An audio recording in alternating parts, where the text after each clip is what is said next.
What if I told you? The smiling faces you grew up watching on TV were hiding the darkest, dirtiest secrets Hollywood has ever buried. And what if one of those secrets just exploded in the ugliest way possible? Raven-Symoné, the bubbly Disney star you thought you knew, has just confirmed something so chilling, so unthinkable it's got the entire industry scrambling for damage control. Her claim, Bill Cosby, yes, that Bill Cosby, was the mastermind behind the untimely, tragic death of Malcolm Jamal Warner. This isn't a rumor whispered in some dingy LA coffee shop. This is a full-blown, gloves-off accusation from someone who lived in the belly of the Hollywood beast. Why now? Why would she risk everything? Her career, her reputation, her safety, to speak out? And most importantly, what does she know that we don't? Because here's the thing. Every time a truth like this surfaces, it's not long before the coincidences start stacking up. Phones go silent. Files go missing. People disappear. And tonight, we're going to rip open this scandal, stitch by stitch, until the truth bleeds out. Let's set the stage. It's the mid-2000s. The Cosby Show reruns are still airing in hotel rooms and lazy Sunday living rooms. And Bill Cosby is still holding on to that squeaky clean America's dad image, the sweater-wearing, Jell-O pudding-selling father figure millions swore they could trust. But behind the warm smile and wholesome dad jokes, there was a different Cosby, a shadow Cosby, the one who knew exactly how to manipulate the machine of fame, money, and fear. And if you believe Raven-Symoné, that shadow wasn't just about sleazy backstage behavior or secret payoffs. It was about something darker, something that cost Malcolm Jamal Warner his life. Now Malcolm. He was family to Bill, at least in the public's eyes. Theo Huxtable, the bright, lovable son every parent wished they had.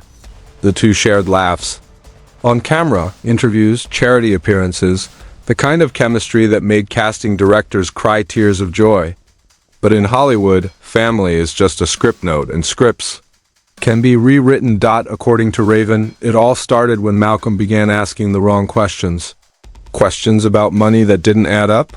Questions about certain closed-door meetings he wasn't invited to. Questions about people, powerful people, suddenly going missing from the set.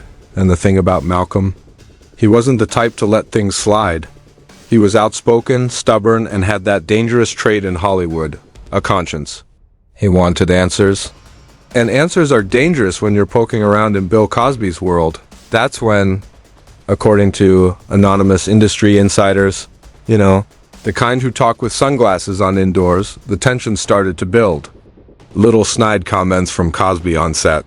Scripts mysteriously changing to reduce Malcolm's screen time. PR people whispering to gossip columnists about Malcolm being difficult. The classic Hollywood smear playbook was being dusted off. But it didn't stop there. Oh no, Raven claims she overheard a conversation late at night in a corner of a hotel lobby during a cast reunion where Cosby allegedly told a close associate that Malcolm needed to be handled before he did something stupid. Now, maybe handled in Cosby's vocabulary meant talked to, bought off, or sent on vacation. But in the cutthroat world of entertainment, handled can mean a lot of things.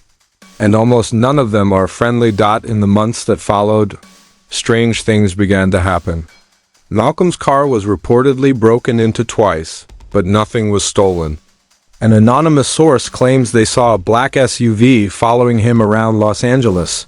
His phone calls suddenly had weird clicks and static, the kind that makes you wonder if someone else is listening. And then came the final straw, a meeting. A secret meeting Malcolm was invited to at a private estate in the hills. No press, no assistants. Just a handful of key players and, of course, Cosby himself. Raven says Malcolm told her about it in passing, said it felt wrong, but that he needed to know what they were hiding. He promised to call her after it was over. That call never came. The next morning, the news broke. Malcolm Jamal Warner was dead.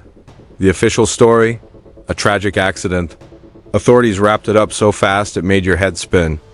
No autopsy delays, no press conference, no follow-up investigation, just Case closed, but here's where things start to reek like last week's leftovers in a locked car. First, the accident scene. Witnesses claim it didn't add up. Tire marks that stopped too abruptly, no skid signs. And his car, a vehicle Malcolm loved and maintained like a newborn baby, was found with a mysterious brake fluid leak that, curiously, had never been documented during recent service checks. Second, the timeline didn't match. One neighbor swore they saw Malcolm's car parked outside his home at a time when police claimed the accident had already happened. Another reported seeing two unfamiliar men hanging around his street just hours before. And third, the silence. Oh, the silence. Castmates who had been posting throwback photos with Malcolm just days earlier, suddenly quiet. No interviews, no heartfelt tributes, just nothing. The few who did speak up only repeated the same pre-written, PR-approved lines. Raven says she knew something was off immediately. This wasn't grief, she reportedly told a friend. This was fear. They were scared to say anything. Of course, the mainstream media ate up the tragic accident story and moved on within a week. But in the darker corners of the internet, whispers began. Reddit threads popped up. Old interviews were dissected. Grainy paparazzi photos were reanalyzed like they were scenes from the Zapruder film. And over again, one name kept coming up: Bill Cosby. And here's the thing about whispers in Hollywood. They either fade away quietly, or they build into a roar that can't be ignored. And in this case, that roar was getting louder, because just weeks after Malcolm's death, something happened that made even the skeptics sit up and pay attention. Just weeks after Malcolm's death, a photo surfaced. Not in the tabloids. Not on TMZ, but on an obscure entertainment blog run by a guy who claimed to have friends in the right places. The image? Bill Cosby, sitting in the back of a dimly lit restaurant, leaning in close to a man with a face you wouldn't recognize. Unless you had been following certain very specific rumors in the industry, this man, let's call him Mr. X, had been whispered about for years. The kind of fixer who made problems disappear. Debt collectors. Blackmailers. And according to one conspiracy-laden podcast, accidents. The blog post was only up for 12 hours before it vanished without explanation. The blogger's entire website went offline a day later, replaced with a cheery "under construction" banner. Funny thing is, it's still under construction. To this day, Raven Symoné, meanwhile, was spiraling. In the interview she did agree to do, her tone shifted. Jokes turned into awkward silences, that famous big laugh. Gone. Friends say she started looking over her shoulder in public, avoiding certain events, and even switching hotels last minute. And here's where it gets really bizarre. 2 weeks after the photo leaked, an anonymous email landed in the inbox of an independent journalist known for digging into celebrity scandals. The subject line read, "He's not the only one." Inside, a PDF of what appeared to be a string of text messages between Cosby and, yes, Mr. X. The messages were short, coded, and loaded with implications. Cosby. Handled. No more noise? Car. X confirmed. Next target?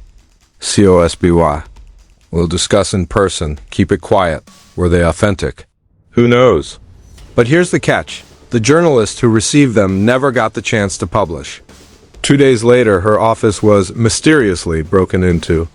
Only her hard drives and backup servers were stolen. No cash. No cameras, no jewelry. Just the evidence. Now you could chalk that up to coincidence. But in Hollywood, coincidences pile up like unpaid bar tabs. And the coincidences kept coming. First, a production assistant from the Cosby Show era popped up on an underground podcast, claiming Malcolm had been warned multiple times to stop digging into Cosby's financial dealings. The assistant, who went by the alias Tina, said Malcolm once showed her a file containing receipts, legal papers, and handwritten notes that could ruin careers.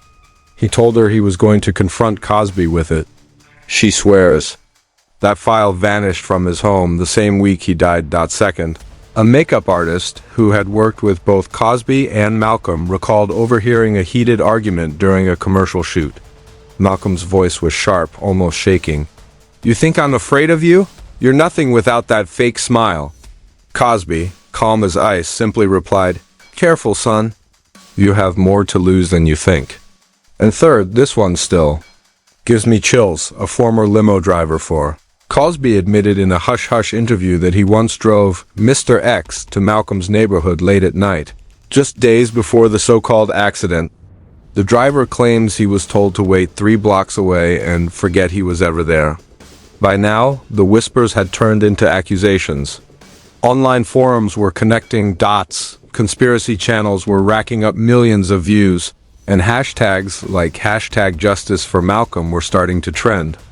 Every new coincidence added fuel to the fire, and Cosby's PR team was scrambling to put out flames.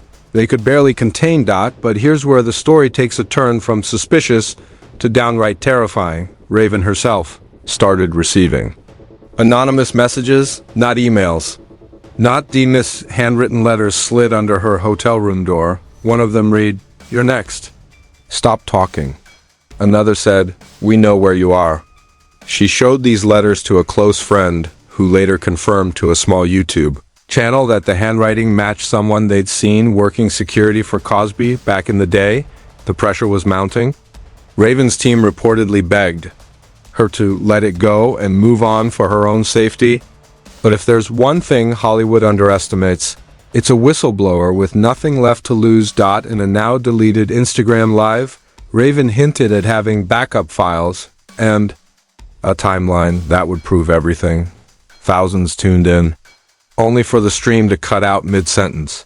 She never went live again. Then, as if the universe wanted to send one final jolt of electricity into this already buzzing conspiracy, a man claiming to be a former LAPD detective came forward. His statement?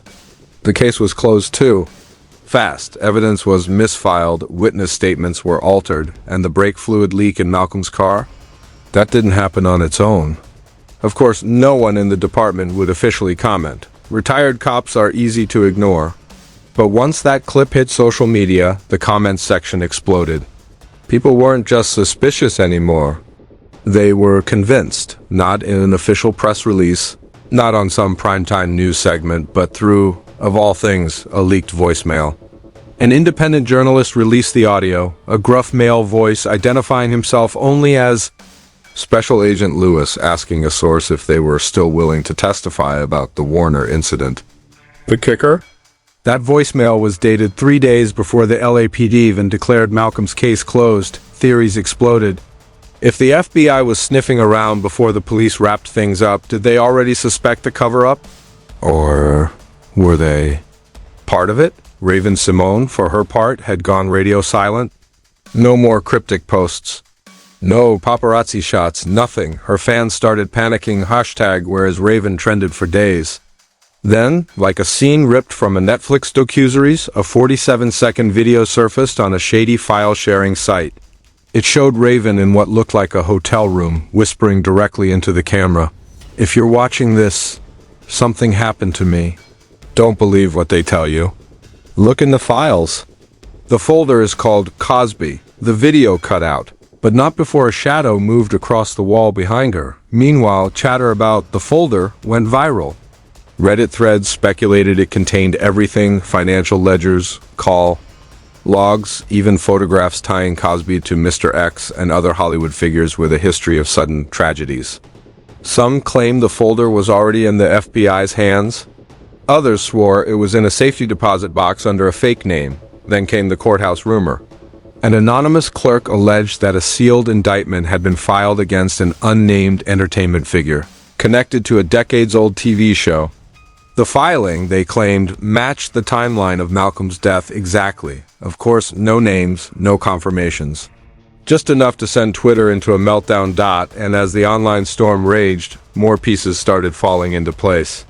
A former talent agent revealed that Malcolm had been in talks to produce a tell-all documentary, one that would lift the curtain on family-friendly TV.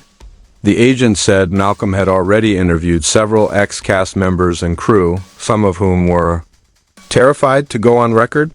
Days before his death, Malcolm reportedly called the agent saying, "I've got it all. Every name, every receipt." Cosby's camp, predictably, denied everything. Their statements were polished, dismissive, and frankly, too quick. Every time a rumor popped up, they were ready with a rebuttal within hours, almost as if they already knew what was coming. And then the ultimate curveball hit. A low-level employee at a private security firm, the kind hired by high-profile celebrities, claimed they were ordered to shadow Raven for 2 weeks after she made her first public comments. The employee quit on the spot after seeing an internal memo labeled Risk Neutralization. Symoné. Risk neutralization. Let that sink in. By now, the pressure on law enforcement was undeniable. Independent reporters camped outside the LAPD headquarters. News vans lined the streets. Even late-night talk shows started dropping sly one-liners about America's dad and America's secrets. Then, without warning, the FBI announced a joint investigation with state authorities into potential criminal misconduct surrounding the circumstances of a celebrity death.